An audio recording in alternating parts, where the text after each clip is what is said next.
Morning, good morning, good morning, everyone. Welcome back to another Market Mates episode. It's great to be back with you guys, as always. Shout out to our new Spotify followers as well. We had 60 downloads in our first 4 episodes. That's great. I actually just can't believe that. I was pretty amazed by that number when Craig sent it to me yesterday. But shout out to you guys who are listening on Spotify. Thanks for the 5-star ratings as well. We very much appreciate it. But also shout out to everyone who does listen to us across multiple platforms. Thank you very much for supporting us. We obviously have Craig back. He was away yesterday, had a bit of sickness, bit of family stuff. So it's good to see you back, mate, with a smile on your face. And we have obviously Zeneca, a really good friend in the space, a fellow Aussie creator. It'll be so good to chat about basically all things AI today, guys. So, boys, how are we doing? How's things? How are we all feeling?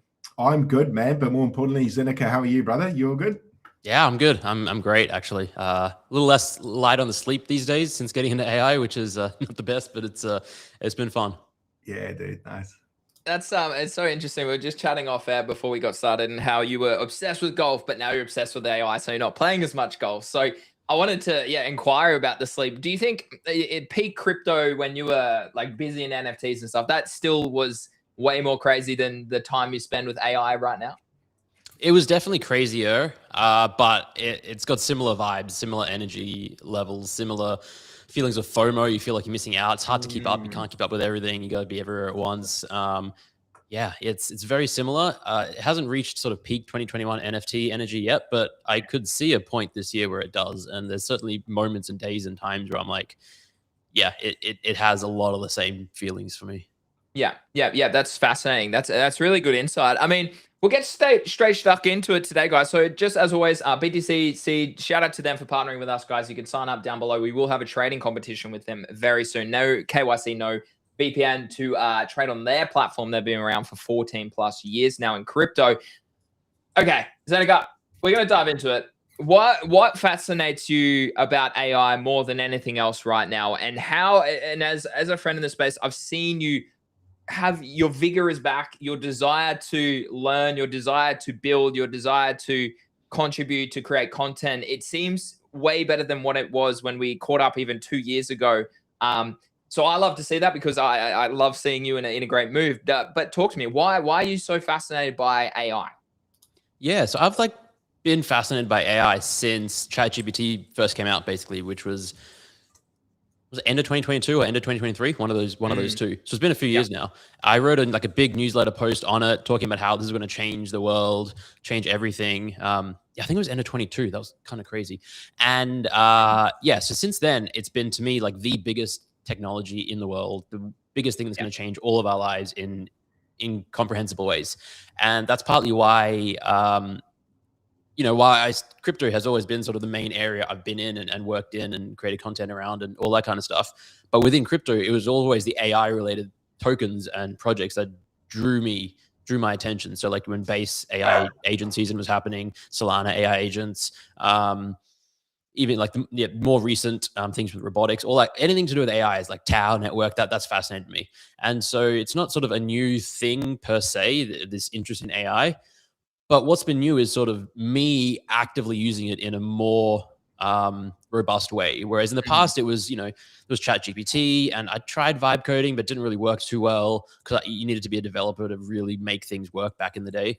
And I'd use it for like some idea brainstorming, content brainstorming, editing, that kind of stuff. But only in the last couple months, because the tools and the models have gotten so much better, I found myself just able to do so much more stuff, fascinated by it, and the opportunities now seem way bigger than they've ever been before, and I just really want to capitalize, and I find that exciting. And yeah, I've got that excitement back. I was basically burned out for I would say 2 years, and now I'm not. That's so good to hear, Craig. Yeah, I was going to ask you, obviously I come in, Zeneca, from a much more new perspective on this, which probably for some of the viewers is probably a good thing, because I think a lot of people tuning in or that will listen to the replays are probably like me and a bit apprehensive or scared of new tech. Obviously I'm 40, so for me I'm like, oh, new tech. Greeny's I'm 38, yeah, so I'm up there with you. And hey, I'm 31 in 2 weeks, please. Let's go. Let's go. But actually, funny enough, it's funny.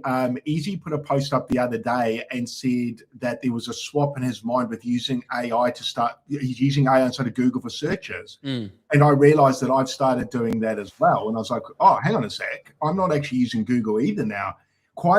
That's not really my question, but I just wanted to start with that. But I wanted to ask you, I actually had AI obviously scrape your page when I was putting up some questions. So there you go, guys. I used a bit of AI, but one of the things you wrote about is that people are underestimating AI and its impact. I just wanted to ask where you thought it was going to go from here, and what you sort of thought people were underestimating about it, just probably in a broader concept, and then we can go a little bit deeper from there.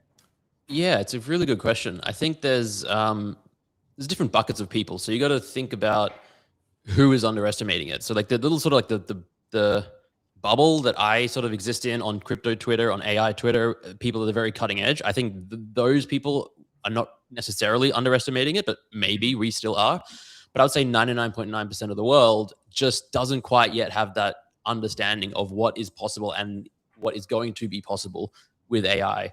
Like most people that interact with AI now will use ChatGPT. They'll ask it for, what recipes can I make for dinner? Or I'm traveling to this place. What restaurants would you recommend? Which is great. Like that is already powerful. But this new wave of like being able to like code, like anyone can be a developer now and can create apps, can create websites, can create prediction models, can create basically anything, is to me like the first step in this new era of what AI can and will do, and be able to do. And then you have like the AI agents that are almost like permanent employees or friends or co-workers, whatever it is, that can just be autonomously doing stuff for you or with you.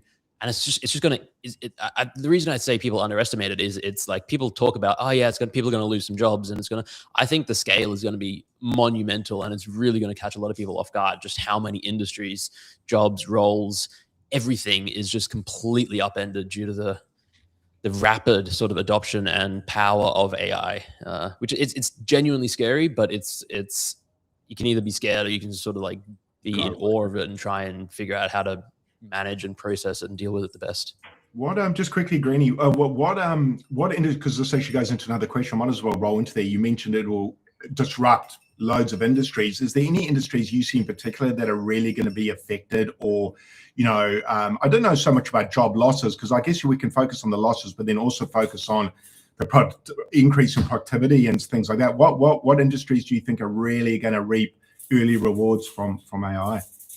Yes, I mean, eventually every industry, but early rewards is the right way to think about it. Like what's going to be hit first and foremost, and anything that is sort of data related, that is sort of mind jobs, I guess. So like that's sort of personal assistants, virtual assistants, content creators, writers, researchers, but it extends to sort of the legal profession, the health profession, because instead, like the nutritionists, personal trainers, you don't need to pay $120 for an hour for a nutritionist. You can just go to ChatGPT. You don't need to pay $700 for a lawyer for 20 hours. You can go to AI and do 90% of the work. You spend 2 hours with AI, you get what you would have gotten out of 18 hours with the lawyer, and then you go to the lawyer and spend the last 2 hours with them to confirm what you're doing. That's literally what I've been doing. Yeah, exactly. So all accountants, like almost every industry like that, where it's like knowledge-based work, coders and developers, another great example. You used to have to hire a developer and someone to build a website for you, or you get like Squarespace or WordPress or whatever. But if it's like a complicated website that's not a stock standard, just template, you'd have to hire someone, you'd have to pay them. It would take weeks or months or even longer, especially if it's more complex. Anyone can basically do that now with a little bit of understanding how to do it, and like a day or a week. It's really remarkable. So all of these industries will be affected first. The ones that won't will be the ones that are dealing with like the physical world. So like gardeners, for just a random example, or plumbers, or those kind of jobs, construction, et cetera, et cetera. But eventually robots will sort of injected with AI they'll impact that world as well. So yeah, it will be everything, but first it's the knowledge jobs that are being hit the most. Funny enough, you mentioned lawyers and things like that. We had an incident last year where we had our bathroom kind of explode almost, and we had to go to Airbnbs, and we had insurance. and insurance had said to my wife, yeah, you guys can get Airbnbs, we'll cover it and things like that. And then they ended up trying to get out of it. And my wife actually used AI to go through their contract. And then we went back to them with exact points that AI recommended to bring up to them. You should have seen how quickly they changed their tune when we went back with that information. I'm talking within an hour, they went from no to no problem, let's get that done. That was That's on the use of fantastic. AI. Yeah, that's So, an excellent use case of AI. And an example of like, yeah, you know, previously you basically either have to sit there and try and read and understand the thing yourself, which is really tough, or pay a lawyer hundreds of dollars an hour, which is expensive. Yeah. Changing pace a little bit. We jumped on a podcast together. I'm going to say it was January, so I'm just bringing it up now on stream. Why does it kick Craig? It kicks Craig off. Kicks Craig. Oh, it kicks me off. It kicks me off this time. Hold on. There we go. Okay, we're back. I wanted to ask, we jumped on this stream. It was January 2, 2025. So that's about 13 months ago. And we was talking about, it's still one of my most watched streams of all time on YouTube. And I think that just shows you like how many people are actually interested by AI. But I wanted to ask the progression from where we were talking about AI agents on base to where we are today. Has that surprised you? Is it what you expected? For me, I probably would lean towards it's probably has surprised me the fastness. I would have maybe said maybe a 2 to 5 year period, but the fact that we're under that 2 year period to have nearly full automation in some people's OpenClaw, which we'll talk about later in the show, compared to what we just had with some of those agents that were just Twitter bots at the end of the day. What's your thoughts on that whole sort of progression? I'd say it hasn't necessarily surprised me. I think that one of the things about AI is the ability for it to improve itself effectively. So like Anthropic, their developers don't code themselves. They code using Claude code, which is they code using vibe coding. And the AI is almost allowing them to rapidly iterate and improve and develop at a rate that it would not be possible without AI. And so it's hard for humans to sort of think in that sort of exponential acceleration and that sort of exponential just way of thinking. So back then, obviously at the time, it was like, yeah, these AI chatbots are lacking in some areas. They hallucinate a lot. They have all sorts of issues. They're not autonomous. But I think I certainly, and a lot of people were like, eventually, I mean, it's just going to get better. That was like the tagline of AI back in the day, and it's the tagline today. It's only really realistically going to get better. Maybe it'll plateau at a certain point, but I think it'll just continue to largely trend upwards for the very foreseeable future. And so, yeah, I'm not surprised that we're at this point now. I wouldn't have been surprised if it took an extra year or two. I wouldn't have been that surprised if it happened months ago, like 6 months back, because it's hard to.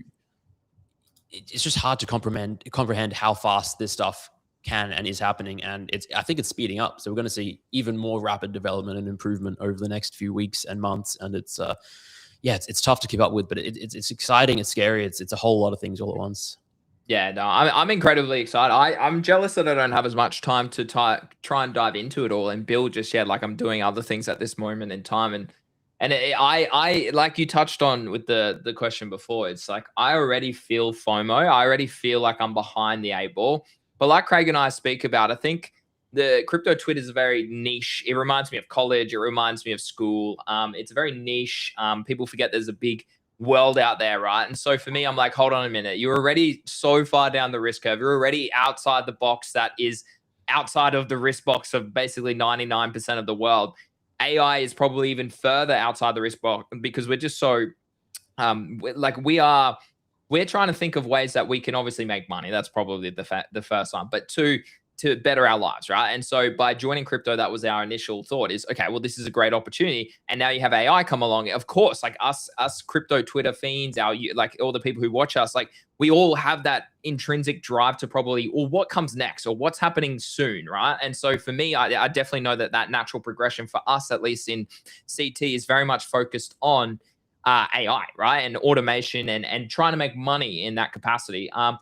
So for me, the question really stems from is how have you, like, why did you go the way that you decided to go? Because I listened to the whole Bankless episode with Felix, and And that guy's build, I've obviously seen Alex Finn and his whole builds around automation and content. I've seen Charbel. Is it Charbel? I think his name. He changed his name. Yeah. Yeah. His Kermit whole Charbel, build. yeah. Yeah. So like I've seen a range of different ways to sort of analyze it. From my perspective, I would love to have automated content. So like every morning it says, here's the news, here, like for our show, here's content that you could do on Instagram today, here's content you could do on YouTube today. And then maybe eventually you have like a trading bot or something like that over time.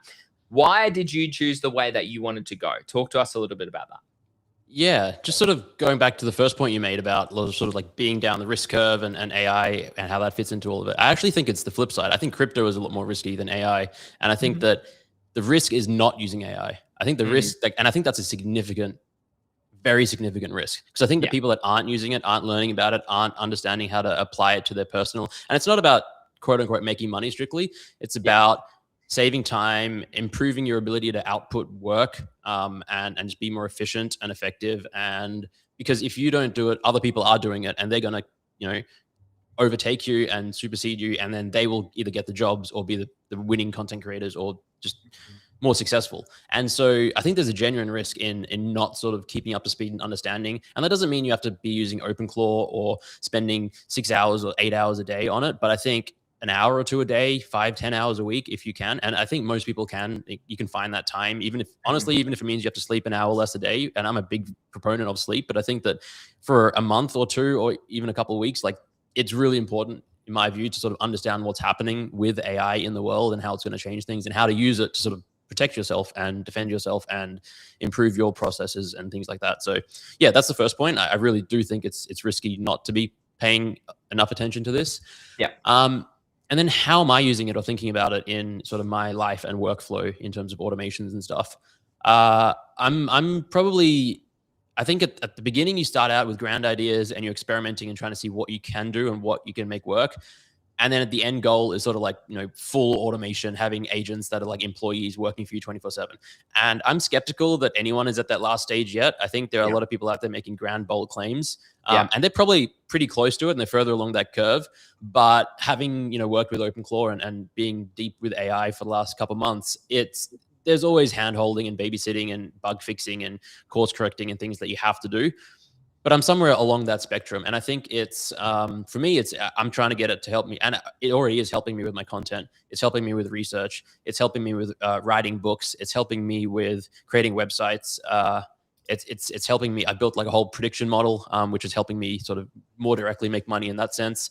And yeah, I think just using it, seeing what it's capable of, tinkering with it, that's enough to give you an advantage. And then you can sort of figure out exactly what you want to build for yourself, for your, again, personal life or your business or work life. And yeah, there'll be many ways that it can help. And it doesn't take that much time to figure this stuff out, I think.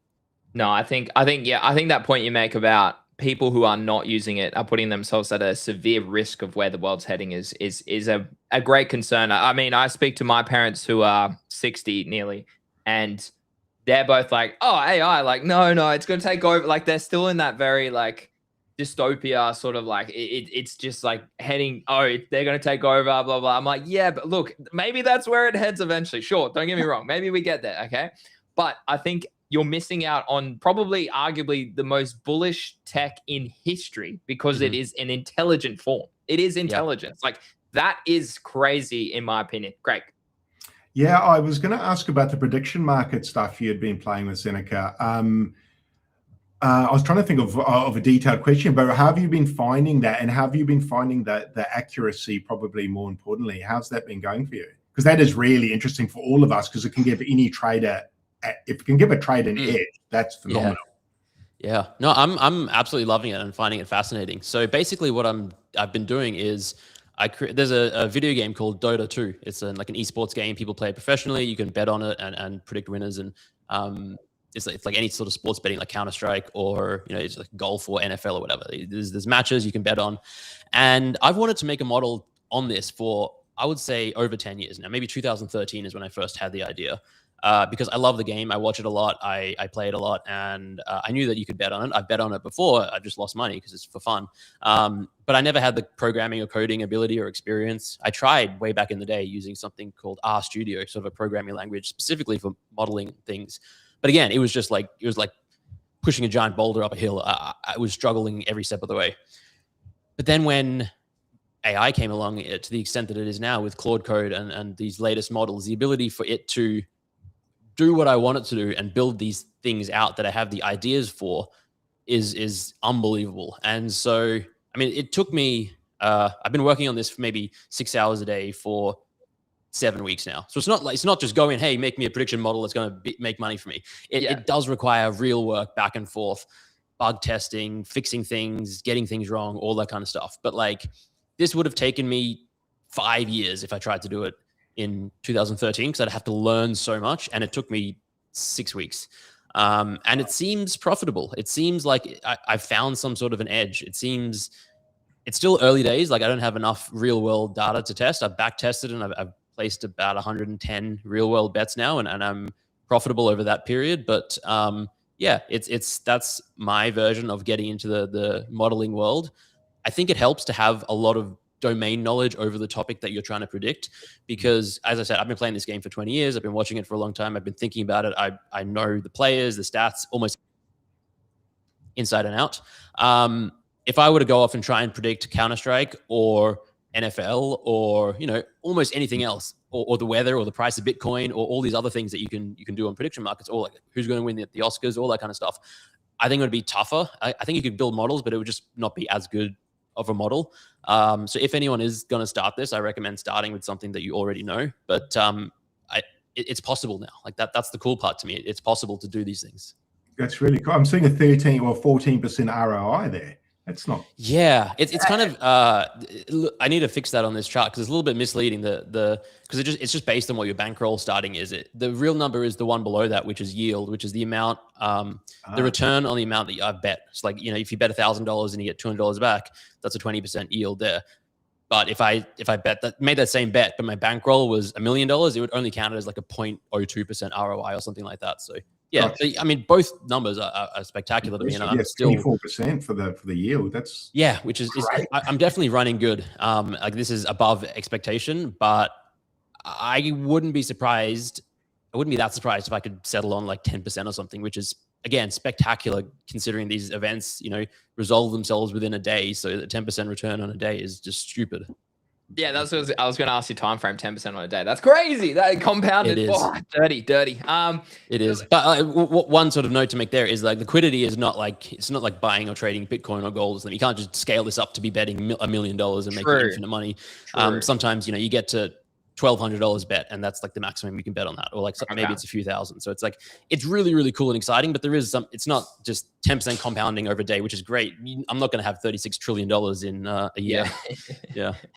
Yeah, constraints. But I like what you said there. I think that's something I need to work on myself, is spreading yourself out too much rather than just focusing on specific things that you enjoy or that you want to achieve, right? I think that's something I'm still struggling with business. I'm still struggling with content. I'm still struggling with, potentially AI direction and ideas and that sort of side as well. So it's good to hear that, because I think it's important to have those sort of conversations. Because we've got this up on the screen, let's continue on that theme. I'm very statistical minded. I played similar to you. I played a lot of sports games growing up rather than stuff like Call of Duty. I fell in love with Fortnite when it came out in 2016. I still play Call of Duty to this day, but you can't really predict on a lot of that stuff. The direction I want to head is more like, you have to have an analytical brain. You have to understand, as you said, the lane of the game that you're looking to have an edge on, or the probability of the market that you're trying to exploit, in a sense. How does one actually go about building something like this? So talk to us for our viewers out there who maybe haven't heard of OpenClaw, who maybe haven't heard about Claude Code, Codex, all of that sort of side. How do you actually get your AI agent, and Yoshi is their name? I was gonna say his, but I mean, I don't know their name, and we'll talk about that later. But and we'll talk about Yoshi some more. But how do you actually like scale this? It's obviously with a lot of back testing. It's a lot of data. It's obviously APIs that you'd have to tap into. You'd have to tap into pattern recognition.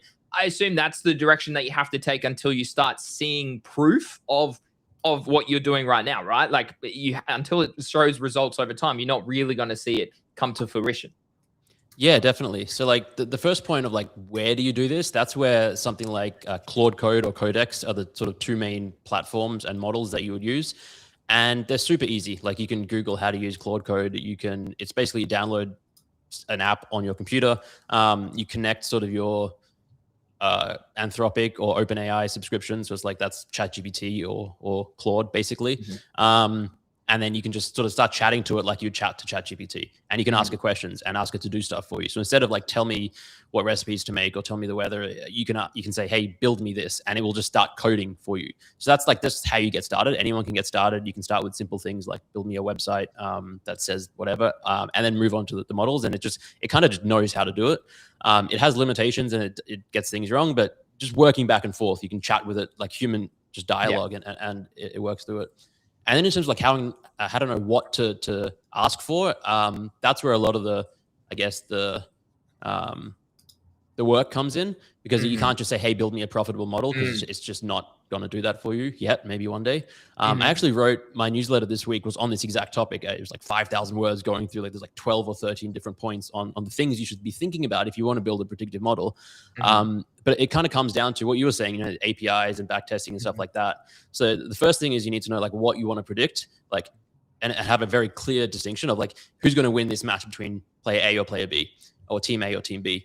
That's kind of a clear question. You can apply that to different games and things versus what's going to happen to Bitcoin next week. That's you sort of like, it could be, is Bitcoin going to be higher or lower than $68,250? Maybe that's a little bit better, but having a clear question. Then you need to get data. And that's where sort of either APIs or scraping data comes in handy. So I've done a combination of those two things and got about 95,000 Dota matches that are played sort of in a database that starts to build this data set that the AI can then use to create models and forecast the future. Then you do something called feature generation or feature creation, which is having all this raw data is good, but it's not enough. Like just knowing that a team has played 4,000 matches is not as useful as knowing how many matches they won in the last 20 matches that they played. So it's sort of like taking the raw data and turning it into useful data that might have some sort of predictive ability. And that's sort of, again, this is really where the domain knowledge comes in. Because, with Dota, I'll know how important it is, like, who got first blood in a game? How many towers were killed? Who had a gold lead at this point in time? The things that maybe someone who's not familiar with the game wouldn't even know to ask the AI to build. And then you sort of pick a model. So there's different types of models that take all this data and then come up with predictive outputs. There's like something called logistic regression, a random forest, XG boost. And they're basically just like models that take all this data and use like decision trees and other mechanics to come up with an answer. And then mathematical models, just to clarify?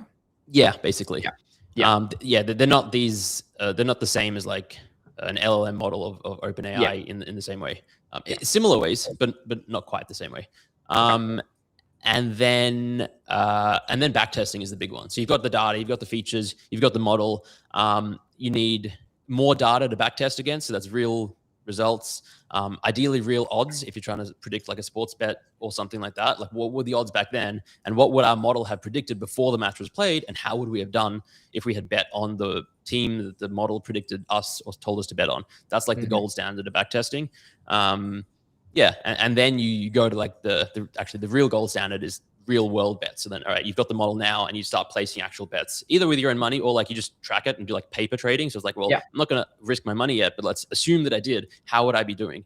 And then, that's at a high level. There's all sorts of little intricacies in there and a few other things I didn't talk about. Like you got to fine tune the model and find the right parameters and things like that. But it's all possible now because you can just like, if you're not sure how to do it, you ask your Claude Code or you ask your AI, hey, what do you think we should do here? And it'll come up with some thoughts and answers. And then, you listen to it. Sometimes you still need to go do your own research sometimes, but it can help you with that as well. It's like, hey, go find the best research papers on building predictive models and share them with me and I'll read them. Yeah. So. Dude, it's insane what you can do at the fingertips, literally, like right here at your computer. It is insane. You're just leveraging AI in a range of different ways, right? Like you're getting it to research, you're getting it to backtest, you're getting it to run the mathematicals, all of that side of things. Craig, I don't know what's happening. This is the first time we've lost Craig. Your camera, maybe, at least we've got you. Maybe turn it back on. Change your source or something. I don't know. Maybe you need to reconnect back in. I'm not sure. Yeah, give me a sec. I'll get it in a sec. Easy. Well, I mean, let's backtrack a little bit. Okay, so talk to us a little bit about Yoshi. So what does Yoshi? Either or. Yoshi, yeah, Yoshi. I use both, I guess. So Yoshi's obviously your partner in crime. Thoughts, opinions posted by Yoshi. Building products. So so you have launched a. I want to talk about revenue. I want to talk about products. I want to talk about that. But I haven't. basically, Just to clarify, I never launched the coins. oh no, sorry, the launched a agent. bank a token and then gave it to Yoshi, basically. Yeah. Okay, I see. Okay, cool to clarify. Yeah, so it's basically your co-founder, your AI co-founder. Talk to us about the direction I want to take this conversation is what does it do for you right now every single day? Yeah. So like, I guess at a high level, it uses something called OpenClaw, which is like an AI system that allows you to have sort of this running agent, I guess is the best way of putting it, where it has context over more than just like one chat session or a few chat sessions. It has, you can give it as much context as you want. You can give it access to files. You can give it access to an entire computer. It can do things for you. So it can create, documents, it can create PDFs, it can send emails, it can build entire websites just based on a single prompt. And so it's really powerful what it's capable of. And people have been using these AI OpenClaw agents for all sorts of things, experimenting, building businesses and stuff. So I started doing that. I just set it up and one of the first things is, come up with a name for it. And I just put Yoshi and I was like, cool, let's see where we go. And then we started chatting back and forth. I was doing some work. Yoshi was helping me. And then I came up with this idea of, based a little bit on what Felix has done, but other people as well, building these like 0-person companies, which I think is cool.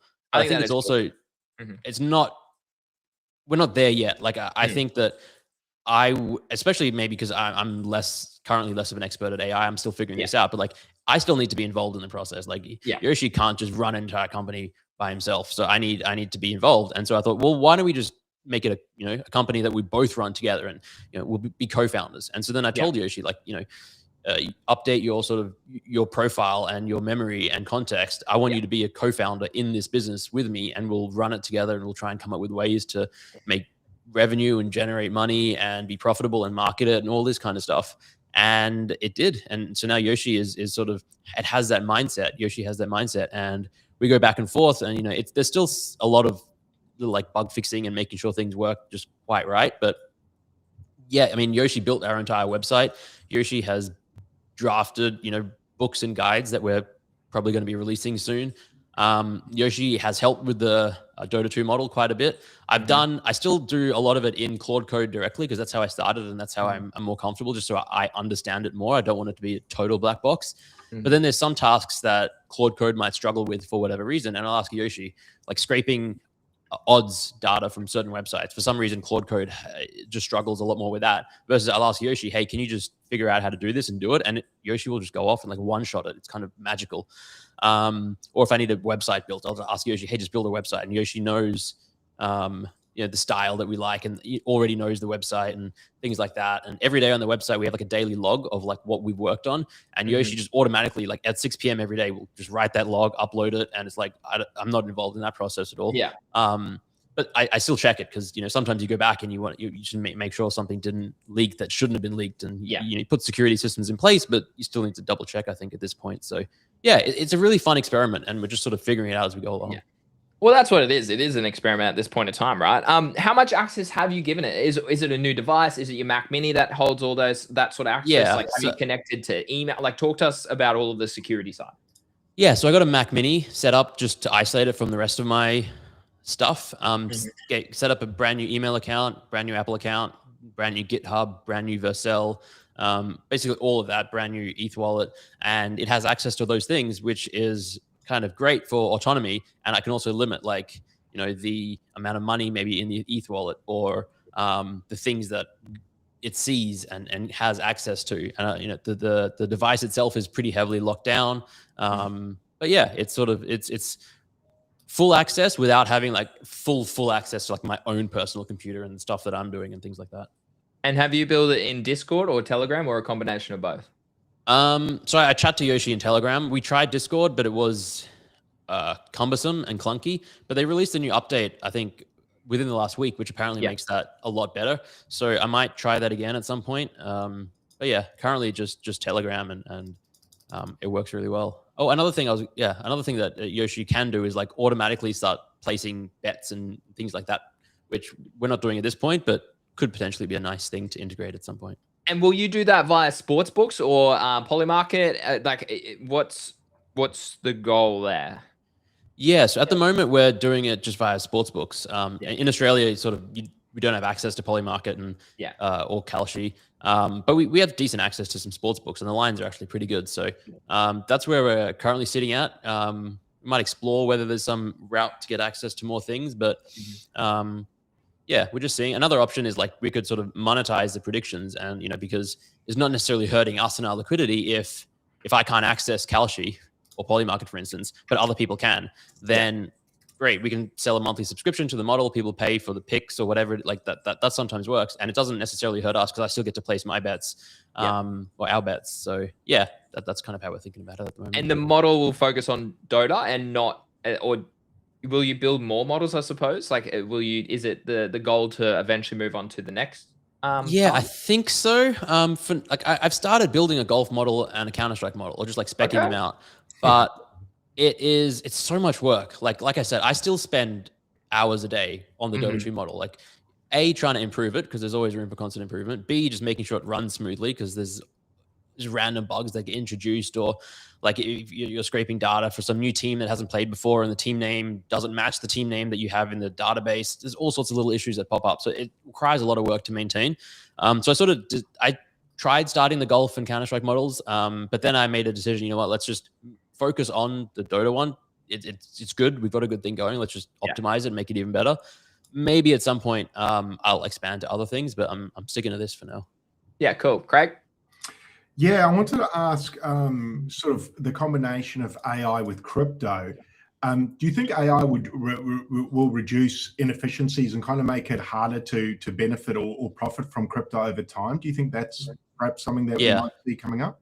Definitely. I think it'll make it harder to profit in many areas, in the stock market, in regular trading, in the prediction market, in what I'm doing with Dota 2. I think in a year or two or whenever, if it becomes a lot easier for other people to make these same models, the competition will get greater and it will be tougher. And just like if it gets easier for people to trade and know how to trade well in crypto, and the average person is, instead of just being sort of the average person who doesn't really have an understanding of how markets work and how to set like stop losses and how to use or not use leverage and how to read charts. Like, imagine if just everyone had bots that were running for them and doing all this stuff. Like, the edges of you guys who know how to do these things would reduce because your competition is getting better.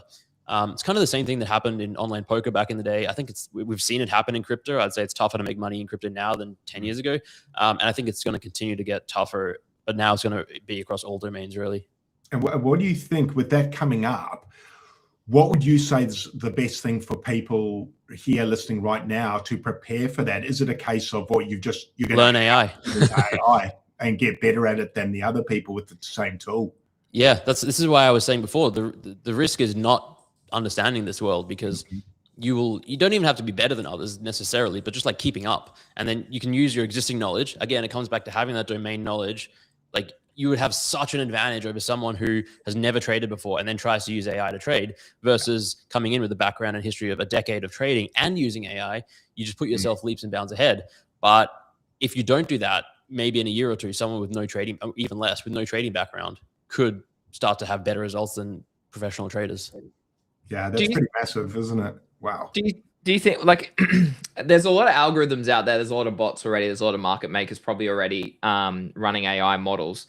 Do you think it makes it easier because you'll know exact levels, or like will certain agents, let's think in 2 or 3 years time, 5 years time, like certain agents will be like, well, no, our agent is a little bit different because we want it to do this. Like, our risk is a little bit higher, or we're going to place our stop loss a little bit lower, right? Or like, do you think, like, is it going to be easier to read markets for a common person who maybe has even AI on their side as well? Or do you think there's no longer an opportunity to trade? Like, I'm fascinated by how it's going to affect real liquidity, I suppose.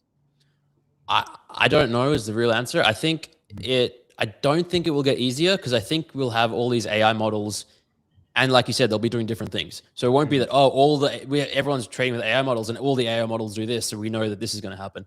There'll be infinite different models, all with different goals and risk tolerances and trying to do different things. And the tough part is, we don't know what they're trying to do, but even the people that created the models don't always know what they're trying to do. It's kind of a black box in some ways.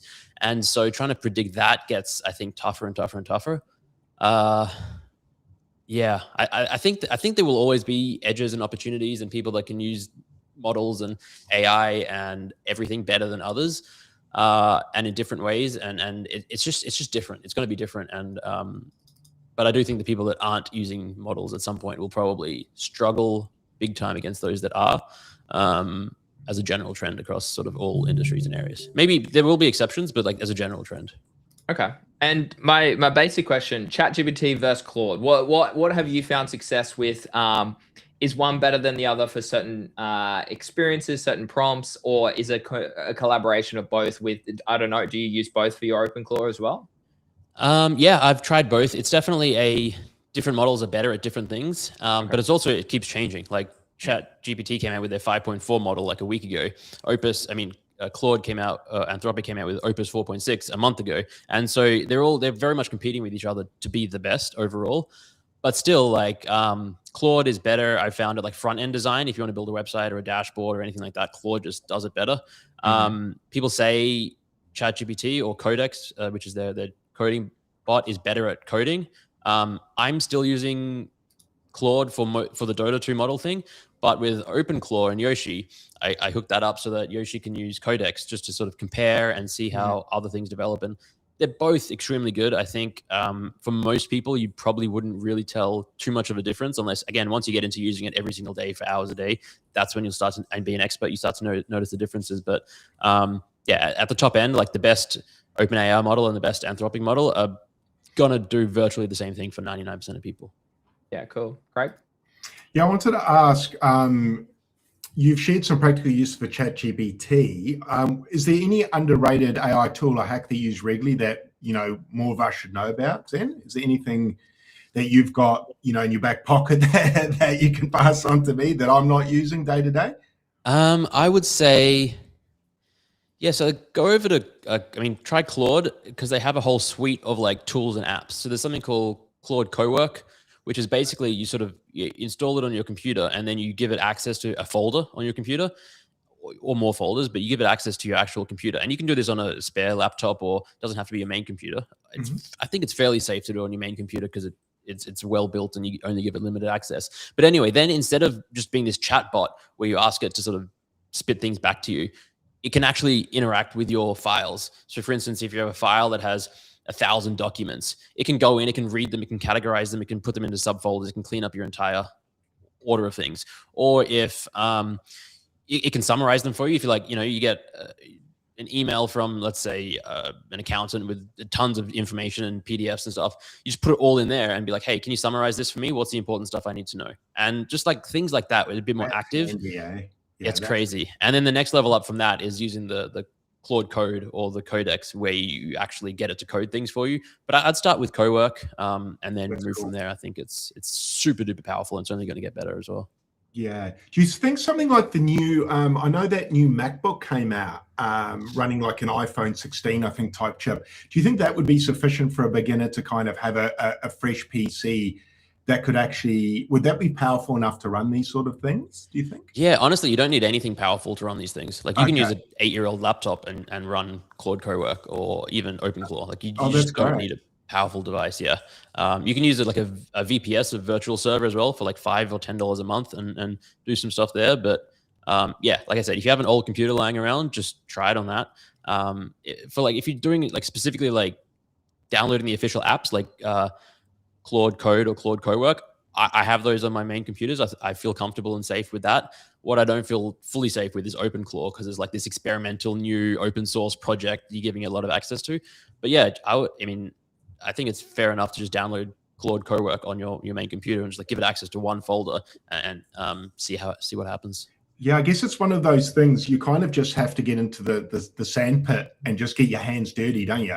Like there's no clean way to do it, as far as you can get a clean PC, maybe if you want to be careful like me, but then just go to town and just get painting and make mistakes. Best way to learn is by doing. Yeah, just make mistakes and kind of, and see where it leads you. Because maybe I'm guessing what you think about it now and its use case might be quite different to what you thought a year ago once you started using the tool. Only then can you really understand it versus looking like me from a distance and trying to predict versus actually 100%. getting the tool in your hand and going, let's go, let's get dirty, let's see where this ends up. Who knows? I might end up being a crazy user of this, Greeny. Maybe I'll become the AI lord. Hey, Craig, you've been talking the talk for about a month, and you're not walking the walk yet, buddy. You're not walking the walk. Turtle wins the race. How do you think? So the world of investing. Let's switch the pace to here. The world of investing, the world of making money. Like as you touched on before, crypto. It's getting harder to make money. I would agree with that. I think there's less opportunity, particularly in a bear trend. Like that's natural in itself. There will be opportunities again in the future, but as technology advances, as people get smarter, as people find edges, okay, that's why meme coins are basically so manipulated now because people have found an edge. Whereas if you were early to that trend, well, then you could have like made a lot of money, like what we kind of did, right? So my question to you is what's the best way to get exposure to AI? Is it like obviously building and growing your knowledge, automation processes, saving time in particular ways? Or is it looking to try and invest into these companies once they become, post IPO? Is it investing in companies that are already out there that have infrastructure or that have data or that have Google who are like building Gemini? Or is it then, okay, well, should I look in the crypto realm of like Tau or Near or Virtuals or Render, right? Who have already embedded a bit of AI? Or is it things that you want to be protecting your money now until there's better opportunities to maybe invest in the future? I'd love to tap into what you're thinking in that regard. All of the above. Yeah. Okay.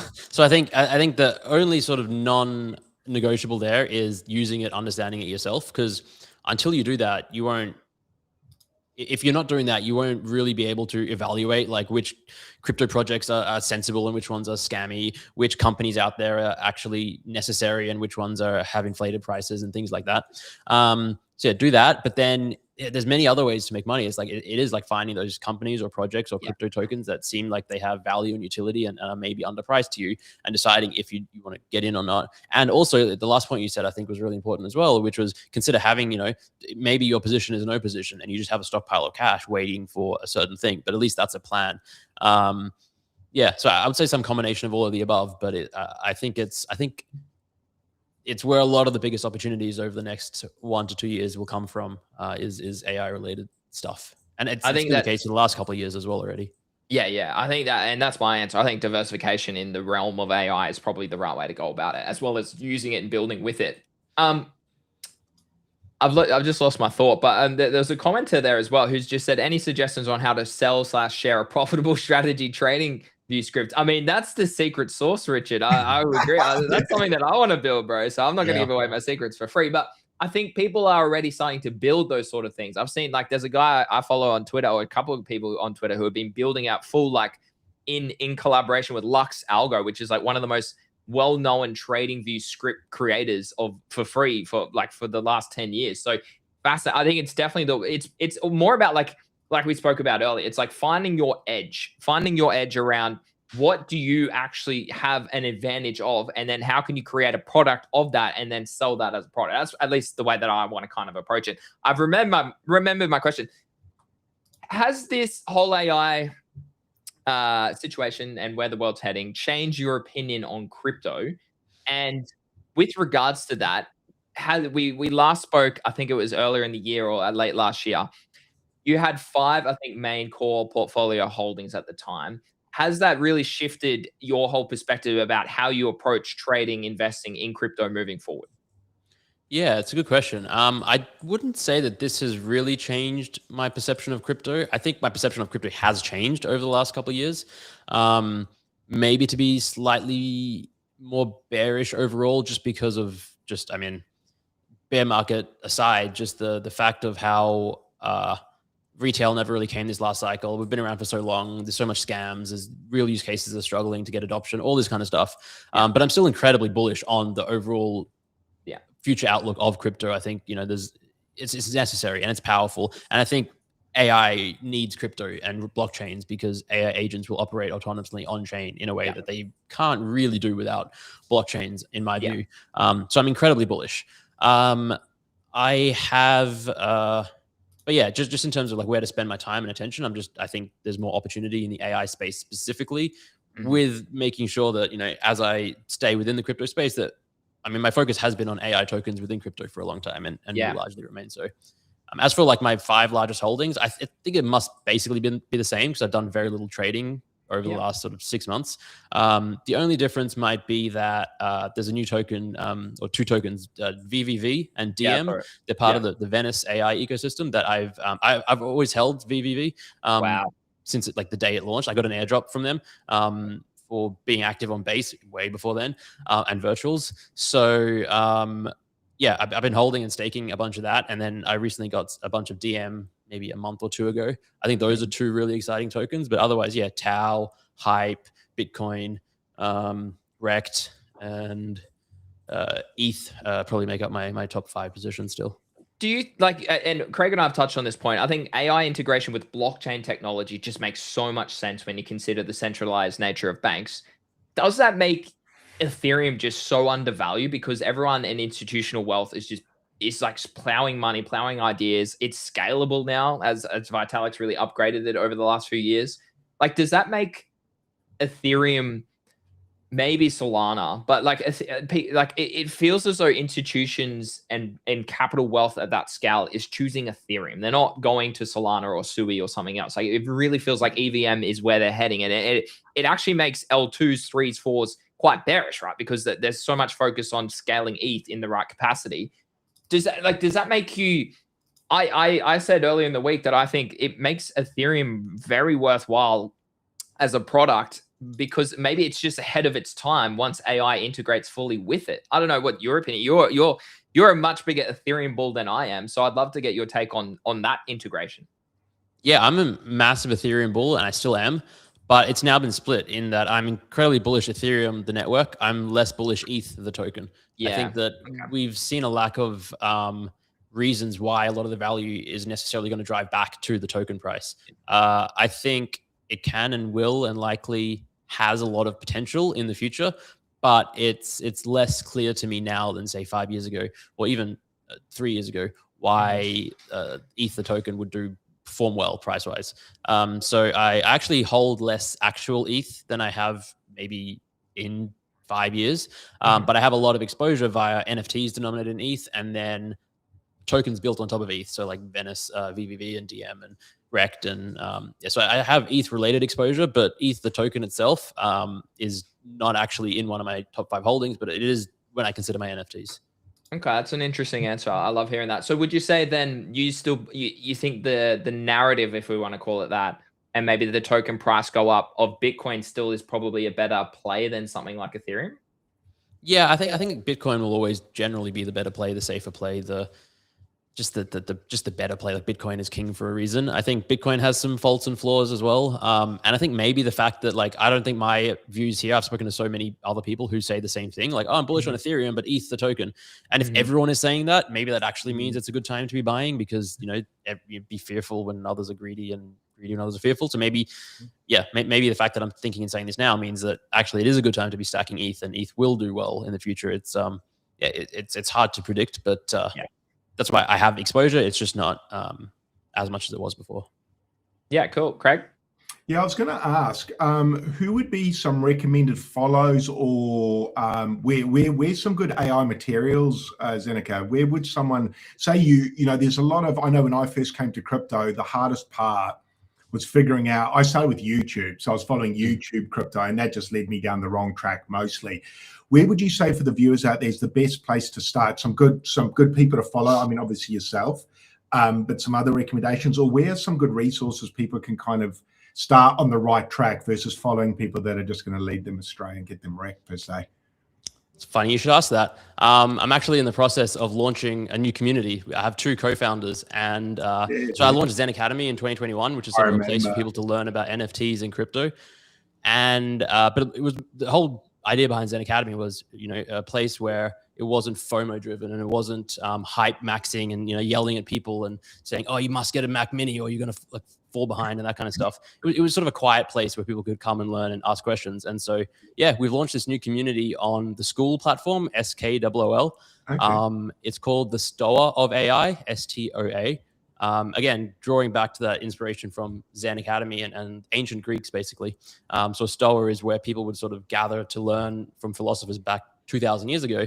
So we're taking that like ancient wisdom meets the modern age philosophy. And yeah, we run live workshops every week.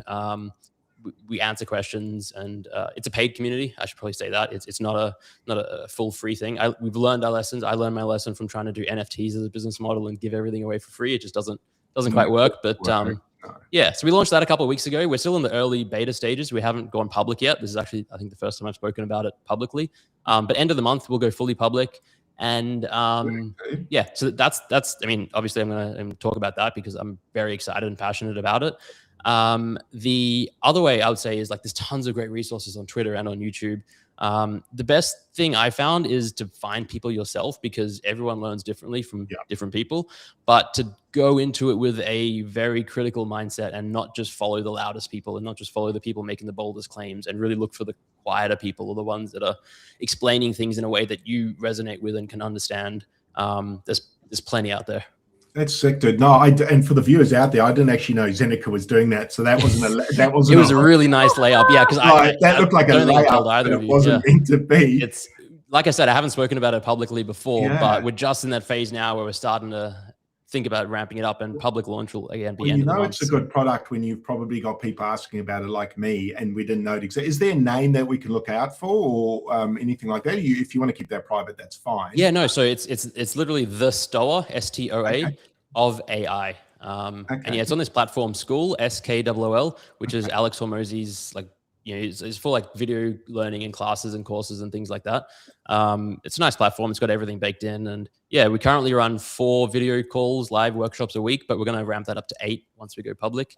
Awesome. My 2 co-founders, yeah, they've been in the AI space for years, and they're really experts on this. Like I'm learning like rapidly and trying to teach people that are like one step behind me, but they've been learning for 3 years and running workshops themselves. So they bring a lot more expertise to the table, which is nice. No, how did you meet these 2 guys, out of curiosity? Through Zen Academy. So like I've known them for like 4 years through Zen Academy. Frank, one of them, he lives in Canada. He runs sort of a marketing agency, but over the last couple of years, he's basically moved into now helping local small businesses integrate AI into their workflows to, like as one example, one of his new clients was looking to hire 3 or 4 people, and instead they hired Frank, and he's going to optimize, like teach their current employees how to use AI to do the things that they were going to hire people to do. Yeah, so he came to my wedding. I've known him for years. Came from Canada to Australia for the wedding, which is kind of crazy. Wow, that's cool. And then Arthur is the other co-founder, and I've also known through Zen Academy for years. He's co-founder of a company called Yield Seeker. It's on Base, and it uses like AI agents to automate yield for you. So you just sort of deposit some money, and then they go out and find the best yield. So yeah, he's been building with AI for years and teaching workshops on AI and crypto. So yeah, they're both excellent guys, very smart, educated, and good teachers. So very happy to be building this with them, and happy to not be doing it solo, because yeah, being a solo founder was tough. Yeah, dude. Yeah, you're preaching my language. No, okay, we won't take too much more of your time. I suppose, if someone was looking to get started today, what is seriously, like, is it just set up Claude? Let's go down the more advanced route. So with OpenClaw, like, if someone was starting from scratch, so say I wanted to set this up right now, later today, what is the best way to go down that route of OpenClaw with Claude? Yeah, so I mean, I guess like 2 ways. Like if you're starting full from scratch, you've only ever used ChatGPT or something, I wouldn't say OpenClaw. Like just go play with Claude, play with some other models, and then later on look into this. But if you do want to set up OpenClaw yourself, there's a website. I think it's I don't know what it is, just openclaw.com maybe.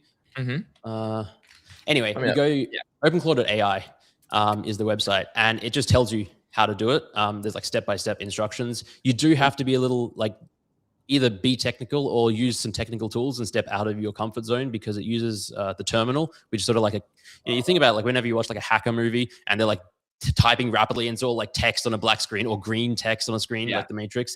You're kind of in like a terminal window like that, which every computer has. Most of us just have never used it before. Exactly, DOS, that kind of thing. So you open that up, and you can do it either on Mac or Windows, and you basically just put a command line prompt in. It's just copy paste text, and it'll install it for you. It'll walk you through it. depending on your device, you might need to install a couple other things, but again, it will. But honestly, the easiest way is do that, but then also have ChatGPT or Claude just open on the side. And if you run into any problems, be like, hey, I'm trying to set up OpenClaw. Take a screenshot and be like, hey, I got this error message. How do I fix it? And it will just tell you and walk you through. So that's how I got started, and it worked. Yeah, no, I love that. That's literally what I use. I'm probably quite progressed along the spectrum of like chatting agents. I just haven't gone to that automation level just yet and building sort of agents in itself. Craig, did you have any other last questions? I've got a couple, but that's No, I think Zen's kind of covered my sort of basic ones, Greeny. So yeah, feel free to fire away, brother. yeah. Okay. Just to jump in real quick, just because something you said there, Greeny, about how you're at that chat level and not the automation. I honestly don't think most people should jump into like the OpenClaw automation. Like I spend just as much time trying to fix OpenClaw than I do being productive. And there's many ways where I feel less productive because of it. It's like a passion, a curiosity thing, you know, wondering about the future. But I would recommend just, use Claude Cowork, use Claude Code, learn these things first. You can be super productive and do so much cool stuff. And you can get to automating it later because the tools to automate are going to be better later. Like OpenClaw is super new. It's open source. It's clunky. Give us a month and there'll be way more better products out there that do exactly the same thing. That's a really good search. I haven't. Yeah, fair. No, I think the next decision would be Claude Cowork for me. I think that is where I'm ready to rumble. Okay, a couple bold claims. So when does AGI hit us? When does the singularity happen? Talk to us about the doom and gloom. Yeah, I don't know. Yeah, I mean, it's so hard to say. Like the goalposts keep moving for AGI, and the definition of what is AGI keeps moving as well. But I mean, at least 2032 plus or something like that, which is so crazy soon if that actually is real, true AGI. That's our lifetime. Yeah, I know. And what was the other question? When does singularity? Yeah, I don't know. I can't. Again, like human brains aren't designed to think in exponentials. It could happen in 2 years, like AGI. It could happen in 20. It could never happen. Like it's crazy. One of the lead AI guys at Google was on the Diary of CEOs podcast, and he said AGI is probably 2 to 10 years away. So it's interesting. Yeah. So, I mean, it's a fascinating thought. I mean, I think the big thing for me and what a lot of people can't comprehend is there's things that are going to happen in the future that we can't even comprehend. And I mean, if you just look at history, it's so obvious. Okay. 100 years ago, we're literally chatting on a computer, like trying to explain the internet. It's just 100 years ago, people would have, 30 years ago, this was a dream, right? So as you said, exponential growth in tech and the world is fascinating. If you aren't using AI, you're putting yourself at a severe disadvantage. I very much agree. Okay, last one. Make a bold claim of AI. Whatever your bold claim could be. What do you think happens in a certain time period, or what's upcoming? Bold claim about AI. I think it's going to plunge the world into a spiral of unemployment in the next 5 years. I've been saying this since 2022, 2023, and I think after that it'll be this excellent utopian level world where the price of things are down. AI will help eliminate poverty and disease and water issues and so many things.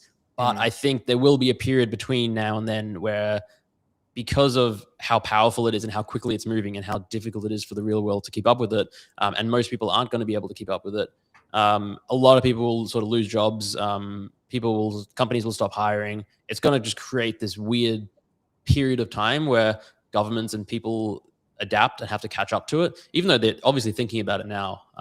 It's sort of like a pessimistic claim, but then appended with a very optimistic future beyond that, because AI will make everything cheaper and better. You know, like housing is so impossibly expensive in Australia is one example. When you have AI little robots that are being able to construct and build buildings and gather the resources and transport goods and create entire towns and buildings, like that's going to bring the costs down 90%. So like people, I think, will have a much better life because of AI and I mean, not even talking about like the health breakthroughs and stuff that we're having, curing cancer and stuff one day, hopefully. But I think there will be a darker period before then. And the best way to protect yourself for that is to use AI and get up to speed with it. And then don't take crazy risks, keep cash, don't have all your money in the stock market or in crypto or whatever, just general sound principles there. Yeah, I very much agree with all of that, mate. So, Yeah. Zen, thanks so much for jumping on with us. It's great to always have you on the show, and I think this is. I'm sure we will be probably revisiting this topic with you again in maybe 3 months' time. So, is there anything? Yeah, I mean, obviously you've got Zeneca is you've got your newsletter. You've obviously got Zen Academy. You've obviously spoken about this new AI community that you're building. You guys can go check that out. It's the Stoa of AI over at school. I've got it up on my page right now. Anything else you want to leave us with today, mate? Before you jump.